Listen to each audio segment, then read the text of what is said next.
বরাবরই আমার নিজের সাজ নিয়ে আমি একটু বেশিই খুঁতখুঁতে, আর ঠিক সেই কারণেই জীবনের অন্যতম বড় ডিসিশনটা আমার নেওয়া, আর সেটা হলো আমার নিজের বিয়েতে আমি নিজেই সাজবো। আর এটা নিয়ে কিন্তু আমার বাড়ির সবাই ছিল ভীষণ টেনশনে, কারণ অন্যের বিয়েতে সাজানো তো একরকম, কিন্তু নিজের বিয়েতে এত টেনশনের মধ্যে সবকিছু আমি টাইমলি কমপ্লিট করতে পারবো তো?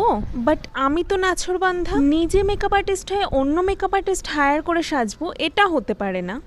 নিজের বিগ ডেতে নিজে নিজে সাজবো, এটাই ছিল আমার ইচ্ছাই। আর আমার বরাবরই ইচ্ছা ছিল আমার বিয়ের সাজে সব কিছু হবে লাল, লাল বেনারসি, লাল ওড়না, লাল ব্লাউজ, হালকা আই মেকআপ, আর তার সাথে লাল টকটকে লিপস্টিক, আর সাজের মধ্যে থাকবে একটা সাবেকিয়ানা ব্যাপার। সেই মতোই সবকিছু করা। আর নিজের জীবনের বিশেষ দিনে নিজের সাজ হবে নিজের স্বপ্নের মতো, সেটাই তো সবাই চায় বলো। তোমাদের কেমন লাগলো সাজটা অবশ্যই কিন্তু জানিও।